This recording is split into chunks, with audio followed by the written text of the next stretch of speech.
तो नेक्स्ट हमारा टॉपिक है एटॉमिक मास या मास नंबर। ठीक है, इसको हम एटॉमिक मास भी बोलते हैं या मास नंबर भी बोलते हैं। तो अब हम लोग देखेंगे कि किसी भी एलिमेंट का या किसी भी एटम का मास नंबर क्या होता है। ठीक है, देखिए समझिएगा मास नंबर क्या होता है। The total number of proton and neutron in the nucleus of an atom is defined as the mass number of that atom. अब देखिए बहुत आसान है, किसी भी एलिमेंट किसी भी एटम के अंदर हमको पता है सेंटर में न्यूक्लियस होता है, न्यूक्लियस में होता है प्रोटॉन और न्यूट्रॉन। तो प्रोटॉन और न्यूट्रॉन को सम कर दीजिए, number of proton plus number of neutron को आप जोड़ देंगे तो वही हमारा बन जाएगा मास नंबर। ठीक है, बहुत आसान। देखिए यहाँ पे भी दिया है number of neutron plus number of proton, इन दोनों को आपको क्या करना है, ऐड कर देना है, जो रिजल्ट आएगा वही हमारा मास नंबर कहलाएगा। ठीक है, आ गया बात समझ में? सिंपल है ना। देखिए जैसे कि आपको यहाँ पे समझाया भी जा रहा है कि फॉर एग्जाम्पल आपको दिया है if an element Y has N number of proton and M number of neutron. एक एलिमेंट है वाई, है ना, एक वाई एलिमेंट है। ठीक है, उसके पास एन नंबर ऑफ न्यूट्रॉन है। उसके पास न्यूट्रॉन कितने हैं, एन न्यूट्रॉन है, और प्रोटॉन कितने हैं, एन नंबर ऑफ प्रोटॉन है and M number of neutron है, और न्यूट्रॉन कितना है, एम है। ठीक है, तो उसका nucleus of an atom then the mass number will be, तो मास नंबर क्या होगा, m प्लस एन। यानी इस m n और m को हम क्या कर देंगे, जोड़ देंगे, तो हमारा क्या निकल आएगा, मास नंबर निकल आएगा।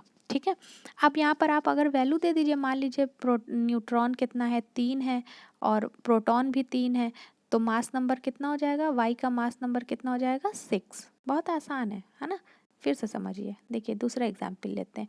मान लीजिए कोई एलिमेंट है y, ठीक है, इसके पास न्यूट्रॉन के पास प्रोटॉन कितना है, इसके पास प्रोटॉन है मान लीजिए 5, और इसके पास न्यूट्रॉन है मान लीजिए 4, मान लीजिए। ठीक है, तो इसका मास नंबर क्या होगा, मास नंबर क्या होगा, इसका मास नंबर, तो इसका मास नंबर क्या होगा, इसका मास नंबर होगा प्रोटॉन प्लस न्यूट्रॉन को हमें ऐड करना है, यानी 5 प्लस 4 कितना हो जाएगा, 9। वेरी इजी है ना। तो किसी का भी मास नंबर निकालना, अगर हमें उसका किसी भी एटम का नंबर ऑफ प्रोटॉन और नंबर ऑफ न्यूट्रॉन पता है तो हम उसका मास नंबर निकाल सकते हैं। देखिए यहाँ पे लिखा भी हुआ है, ये है।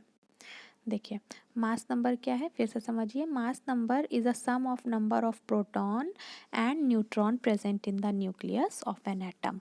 ठीक है, यहाँ पे ऐसे भी लिखा हुआ है, proton plus neutron is equal to mass number, atomic mass number. ठीक है, और एटॉमिक नंबर क्या होता है, एटॉमिक नंबर तो हमको पता ही है क्या होता है, number of proton. Number of proton को हम एटॉमिक नंबर बोलते हैं, और number of proton plus neutron को हम एटॉमिक मास नंबर बोलते हैं। ठीक है, दूसरी बात ये समझना है कि मास नंबर को हम ए से रिप्रेजेंट करते हैं। फॉर्मूला क्या होता है, total mass number is equal to total number of proton and neutron in nucleus, और इसको हम रिप्रेजेंट करते हैं ए से। यानी फॉर्मूला क्या हो जाएगा, A is equal to P plus N. ठीक है, ये हमारा फॉर्मूला बन गया, तो इससे भी आप याद रखिएगा। और अब देखिए यहाँ पे सिंपल से ये दिया हुआ है कि इसको लिखते कैसे हैं हम, तो एटॉमिक सिंबल्स कैसे लिखते हैं, मास नंबर को हम हमेशा ए से रिप्रेजेंट करते हैं, पता ही है हमको मास नंबर को हम किससे रिप्रेजेंट करते हैं, ए से, और एटॉमिक नंबर को हम जेड से रिप्रेजेंट करते हैं। तो किसी भी, जैसे मान लीजिए सोडियम है, तो सोडियम का एटॉमिक नंबर और सोडियम का मास नंबर हम कैसे लिखेंगे, सोडियम का एटॉमिक नंबर 11 होता है, हम जेड एटॉमिक नंबर यानी ये Z atomic number, number of proton हम नीचे लिखते हैं, और मास नंबर हम ऊपर लिखते हैं। तो 23 इसका मास नंबर होता है, 23 हमने इसका मास नंबर लिखा। ठीक है, या दूसरा एलिमेंट ले लीजिए, कोई कार्बन ले लीजिए, जैसे मान लीजिए कार्बन है, तो कार्बन का एटॉमिक नंबर होता है 6 और मास नंबर होता है 12। तो इस तरह से हम इसको रिप्रेजेंट करते हैं लिखने के लिए। ठीक है, ओके, आई होप कि आप लोगों को समझ में आया होगा एटॉमिक नंबर और मास नंबर। इस पे क्वेश्चन किस तरह से आते हैं वो भी मैं बताऊंगी आपको। ठीक है।